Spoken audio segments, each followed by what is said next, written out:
Once upon a time, a goldsmith and his wife lived a happy life in perfect harmony and love.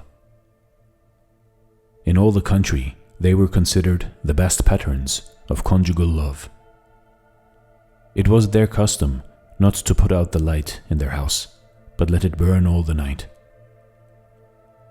One night, as the king and queen were looking from their high window at the sleeping city, they noticed the goldsmith's light gleaming at a distance, and his well-known matrimonial love became the subject of debate between the royal couple.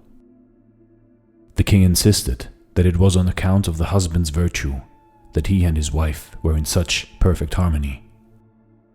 The queen insisted that it was on account of the wife's virtue. Thereupon, they decided to make a trial and find out the truth. On the following day, the queen sent one of her handmaids to the goldsmith, saying that she had fallen in love with him and would become his wife if he killed his present wife. "Not I," answered the goldsmith. "I will not part from my wife for all the world. I am content with what heaven has assigned me. I will not exchange my wife for 1,000 queens." On the following day, the king sent a servant to the goldsmith's wife, saying that he had been charmed with her beauty and wanted to make her queen if she would kill her present husband. "Is it really true? Is it really true?" exclaimed the woman. "It is true," answered the servant. "Well then," said the woman, "I will kill my husband this very night. When you see our light has gone out tonight, know that I have begun to murder him." The servant brought word to the king, who ordered his men to be ready and go to the rescue of the goldsmith if the light was really put out. In the evening, the goldsmith came home. After supper, the husband and wife had a nice talk as usual, and the husband, putting his head in the lap of his wife, fell asleep. The woman put the loop of a rope around his neck, blew out the candle, and began to pull the rope. The poor goldsmith was strangled before the king's men came to the rescue.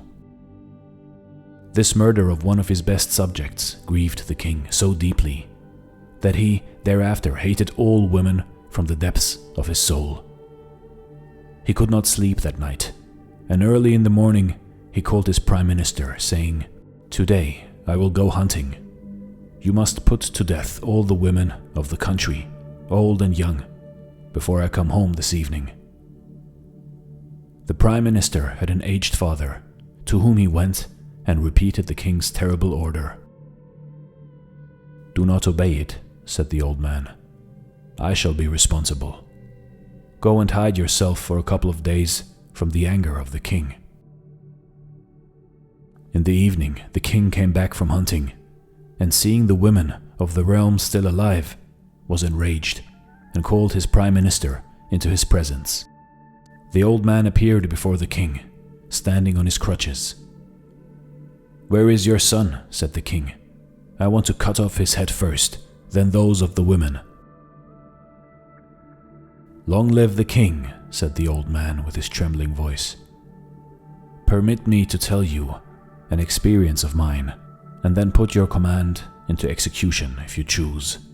"Speak," said the king, who at the same time gave orders to the soldiers to be ready to butcher the women.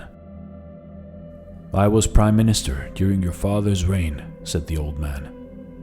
"One day we had gone to hunt. I was led astray by the game and came near a village on the other side of the forest.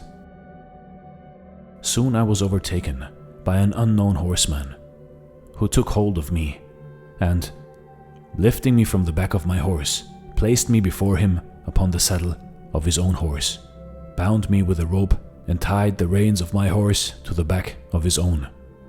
To struggle on my part was useless, because he was very strong.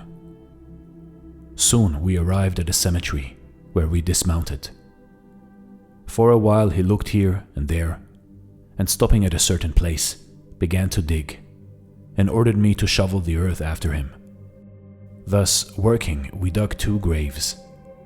We mounted again and dismounted at the foot of a castle wall. He bound me carefully to the saddle of his horse and himself climbed up the wall. After a few minutes, he threw down from the top of the wall the headless corpse of a man who had just been murdered. He came down and, placing the corpse on my horse, took it and myself to the graves we had dug. I was horror-stricken and thought that one of the graves must be for the corpse and the other for me. But to my surprise, he untied me and bade me assist him to bury the corpse, which I did. He then turned to me and said, "I know who you are. You are the Prime Minister of this state. Now listen to me and go and tell the king my story. I am a woman and had a boundless love for my husband. This vile prince, whose body we have just now buried, having fallen in love with me, killed my own husband that he might win my love. But I vowed by the sacred love I bore my husband to kill the murderer and bury him under my husband's feet. Now that is accomplished. I vowed next to kill myself that I might be buried by the side of my husband. For the love of heaven, bury me in this grave and tell my story to the king." This she said, and stabbing herself with a dagger, fell dead at my feet. I buried her in that grave near her husband. Here you have the example of a faithful and brave wife. If the unfaithful wife of the goldsmith gave you occasion to order the death of all the women of the realm, let this woman be the means of saving all the females from general slaughter. Why shall many good women die because of the wickedness of one woman?" Thereupon the king revoked the order, and only the goldsmith's wife was put to death. You see, in life, in your life, just like the Prime Minister's father said, why shall many good women die in your heart because of the wickedness of one woman? If we are betrayed by one person which we love, be it a man or a woman, we shouldn't hate upon all the rest, because everyone has deserved his own or her own story. Give every woman, every man a chance to prove their righteousness and their love. And don't let your heart go blind with anger and hate. This is Dare to Do Motivation, Armenian Tales.